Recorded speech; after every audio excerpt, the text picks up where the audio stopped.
Hello, everyone, and welcome to the best and worst of Walt Disney World. I am your host, Rhino Clavin, and this week we are going to be talking about the worst smells at Walt Disney World. We did the best smells. Now it's time for the worst, and with me to have this discussion are Mr. Sean Falk. Hi. We've got Charles Boda. Hello. Steve Porter. Hello. Craig Williams. And myself, as I already said here. So we're just going to dive right in here today. I really enjoyed our discussion about the best smells. I'm not going to enjoy this one as much. It's pretty much like cycled back to that bathroom talk again. But I'm going to go first and say what I think is probably my least favorite smell in all of Walt Disney World. And it is the Interventions hallway. That area where you can go to the character spot, or during food and wine, sometimes there's like booths set up in there. There's some tables. Yeah. There's like the history of Walt Disney World randomly on the wall. It sounds cool. And they usually have like a cool, either like there's an annual pass holder gift in there if it's food and wine or flower and garden, or, you know, they did the Light Lab when they did the Festival of the Arts. But you got to fight through the worst smell in the world. Like I've said before, it literally smells like a sea of dirty diapers has been stapled down underneath of this carpeting in there, and just nobody's talking about it. The first time I ever heard anyone say that description was actually Teresa, and I like died laughing because it's so spot on accurate. Like, it's the diaper smuggler hallway. It's just like, and they've done some things over the years. Like now there's like tables and chairs in there with some like they had some like plants or whatever. I'm like, it's not helping. It looks great from the outside, but the second those doors open up, diapers. It's gross. Yeah.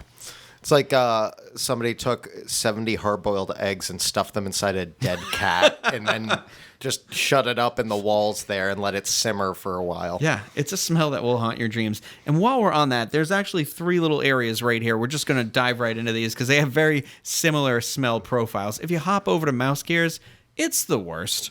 Why does it smell so bad? It's supposedly the largest of all the gift shops on property, right? Mm-hmm. No? I thought World of Disney? Well, I thought World of Disney's bigger, but isn't MouseGears supposed to be the biggest? I don't know. There's some fact about MouseGears, but I can't remember because all I think is like, man, it smells god awful in here. Yeah, it smells. It has a similar smell. You're right to Interventions. I don't know if it's quite as bad. Maybe it's like the new merchandise coming in and out of there all the time that's maybe like helping absorb some of the smell. I find that it's specifically when you go into MouseGears too, it's on very strong on a specific side, and it's near the back. Yeah. And it's weird. Like, is it like the carpet just gets wet there more, and maybe it's like mildew and mold underneath or something, or like Charles said, some sort of egg situation. They're just they're swiping up the leftovers from the Food and Wine Festival onto the carpets and leaving it there. I don't know. God knows. But Club Cool also has this same issue, and I don't know what it is. Is this what Coke smells like when it dries on surfaces? Maybe it's when all the sodas get mixed together in the garbage.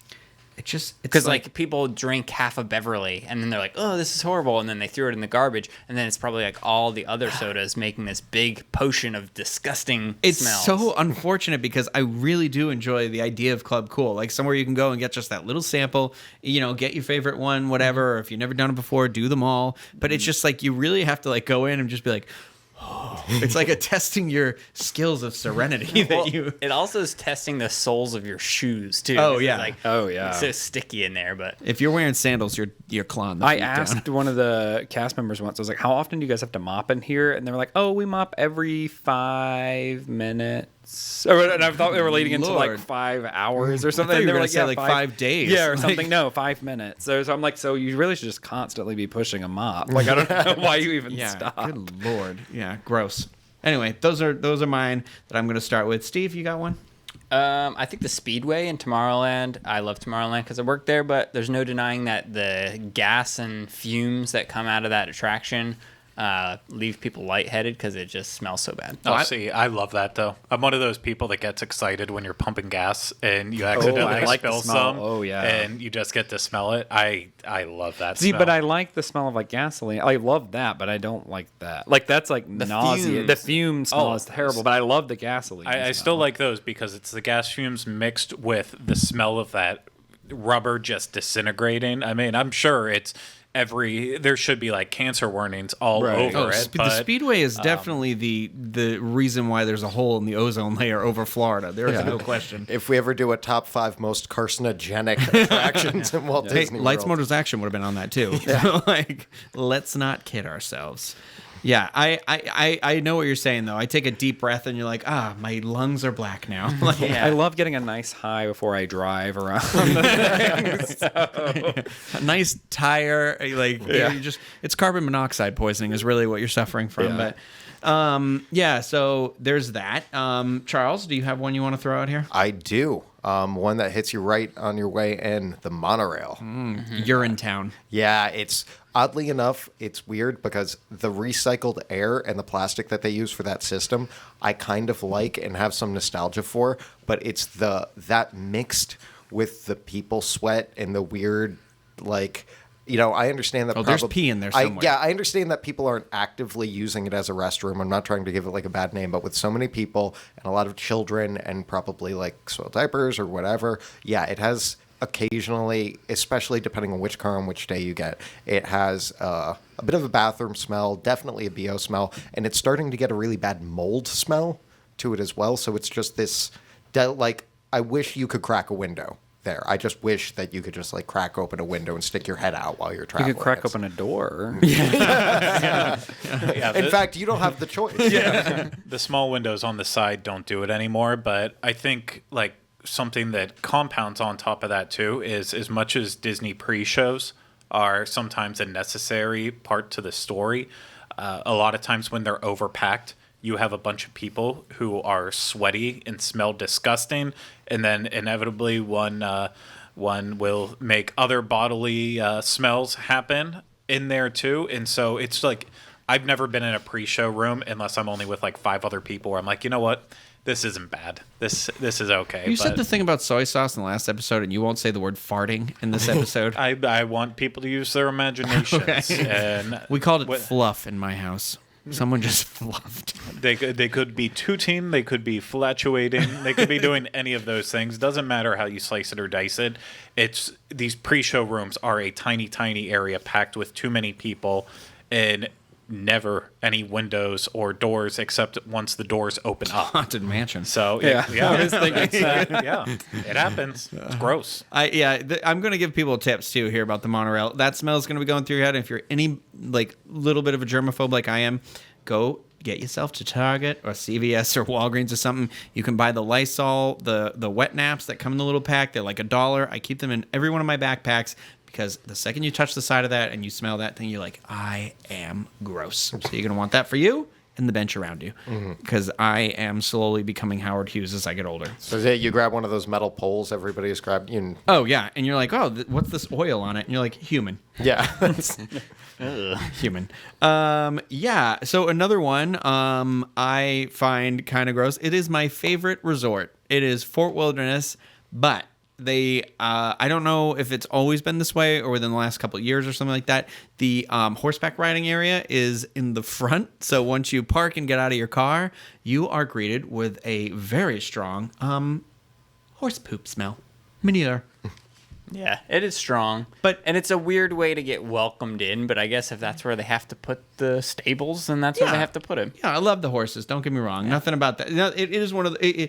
You talk about immersive all the time. It really pushes you in like you're on the Hey Dude Ranch or something. It's just the nature of the fact that there's stables there. Yeah, it's not a bad smell because part of the experience. Yeah, it's a bad smell because of the nature of it, not because Disney's doing anything Yeah, wrong. because it's live animals. Yeah. It's just not one I want a candle made out of. I thought of one to add to the list, actually. When you get done with Claire Huxtable talking to you in Dinosaur? Yeah, so when you get Don't into the like room... No, the smell in the final room. You know what I'm talking about? Like when you're going to get into your time machine, yeah, you there do is a not smell. like that smell? I thought about it when we were talking about the last episode, because I was like, I know there is a distinct smell. I just don't remember if I like it or if I don't. But I thought I probably don't, but I can't remember. I see. Okay, and that's fine. There is a strong smell, and I don't remember if I like it or not. But a lot of people smells like have shaving strong... cream to me, Okay. and so but I really like it. But that is also like one of my favorite rides at Disney World. So it could be on the either side. It's a here, very but distinct smell, whatever it is. So I agree. I completely agree. Well, I dislike the Italy pavilion because this is one of the only areas where, and I hate to offend someone in this room and other people out there who use it, but for some reason there is the smoking area in the Italy pavilion that is just like right in the middle of the pavilion. Yeah. So as you're walking towards the back, even though you might be 20 feet away from it, if there's like 10 people over there smoking, it just makes the entire place reek. I mean, very similar to what we experienced in Italy firsthand. I was just going to say the theming is off the very chain. authentic. The theming is great, but like a great smoking area that I think is in a perfect place is over in the Magic Kingdom on the pathway from Tomorrowland to Fantasyland. It's back off in there, so unless you use that path, which you don't need to, it's not bothering anyone. And the Speedway already smells terrible. Yeah. behind So there. you're being So you're not. masked, Yeah, no. Seriously, as somebody with certain habits myself, I'm going to agree with you on the Italy thing. That is very poor placement. And I'm surprised that whenever they do the switches of smoking areas and stuff like that, Epcot is one of the few parks that is really good about having a bunch of areas. And a lot of them are kind of off to the side a little bit. You know, the one near China is like usually back there and stuff. And then you've got Italy, which is smack dab in the middle. And, you know, it doesn't personally bother me, but I can tell that like, yeah, like having it directly in the center probably isn't the best idea for other people. I wonder if it was like the Italian government who insisted, like, this has to must be as be close as smoking possible. Yeah. And your guests must blow it into people's faces. Now our next one, Steve. This is one of your alma maters here. Yeah, I worked on Buzz Lightyear Space Ranger Spin, and that queue. Partly responsible for the smell there, aren't you? Yeah, probably. No, that queue is so tight and the ceiling's so low, and we were just talking about how tourists can be smelly in the hot Florida sun, and it's just like they're all in a Ziploc bag in this queue. Like, Yuck. I all hate this that. together. That's visual. It's terrible and true. And it's just the smell is just like condensed. It's another one of those too. It's like the walls were painted with like a ghost's fart. So like you can't see it, you can't find it, but you know it's there, somewhere. Like I hate to be graphic, but it's just one of those like, what happened? Okay. Well, there is a thing too with that has carpet still. If I remember, does I don't it? think so. No. I might be thinking of the Buzz Lightyear over in California, but like one thing is any queue with carpet or any room with any kind of carpeting there does absorb smell a lot. That's why if you have an apartment, just about anytime you get a new one, they've replaced the carpet, completely ripped it up and put new stuff in there. The carpet like holds that smell. So if you get into any place where it has that, then it does that. But Yeah. And then we spoke about this briefly in our bathroom episode too, but I just want to throw it out there. The crossway between Frontierland and Adventureland, where the Swiss Family Robinson treehouse is, across from that, it's not... It smells like rotten eggs over there sometimes. Like I don't know if there's a sewer drain or something like that, but it is definitely the smell of sulfur specifically that is really climbing up back into the air over there. So it's not great. And with that, we're going to say the last of the worst smells at Walt Disney World, and that is the people that go there. And I live here, and I know what happens in the summer, and it gets hot. And you get stressed, and you're going to start sweating. And so my advice, and this is what I've started to do, the little travel deodorants and the little travel body sprays, I put them in my backpacks, give myself a little freshen up halfway through the day or something like that. I'm not putting people down saying they smell, but there is a very distinct, like we talked about it on the monorail thing, we talked about it in the queues, like people you can smell. kind of spray like over your shoulder. Like if it's somebody behind you, you can be like, like don't think of me like, oh my god, I'm so sorry. I was with my friend and he made the slightest hint of failure of his deodorant, and so when he wasn't looking, I like got him in two arms with my body spray. well, one of the things about it is most things that the human body does are like abhorrent and don't smell good. But in Florida, if you're not used to it, it is very humid here. It's not just the heat. It's, okay, I'm used to heat and sweating and stuff. The humidity also adds a separate thing. You can take a shower, leave your air-conditioned house, walk to the car, and already feel like you need another shower. So if you're spending 10 hours somewhere, you're going to be gross 4 or 5 hours in, and you need a little refresh. And a lot of times people might not know to plan for that, because they think that it is not a ridiculously chaotic climate like it is. You might even have deodorant washed off by a freak thunderstorm that just randomly comes out of nowhere. So all that stuff, then you have the wet human smell in the queues from everybody who just got soaked and is walking and huddling together underneath things. So, it's nobody's fault, but it is definitely a place where there are extra special ways that you need to prep for it. Oh, yeah, you forgot to mention the seafood buffet at Cape May Cafe and the lobby at the Beach Club as well, too. No, but I, honestly, so what Charles is saying here, not being prepared about the area, it will actually change your attitude too. I've realized, you talk about freshening up, but it'll make you feel better too. Mm-hmm. Like, trust me. Like, I know people are like, blah, blah, but like it will make a world of difference with your enjoyment around the park. And take those Lysol wipes and use them on your body. But yeah.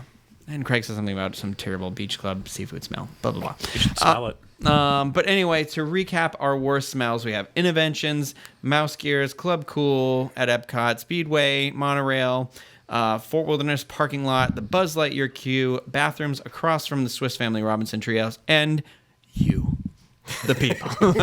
You, me. We all smell terrible. But yeah, so that'll do it. If you guys have any recommendations out there about what you think are the worst smells at Disney World, well, I really don't want to hear them, but you can leave comments in this video, because I feel like it's one of those things that we've all been there. We can all relate to it, and you'd be like, oh yeah, that does smell terrible, doesn't it? Or like, I'm just curious if there are smells out there that maybe we like and people don't like.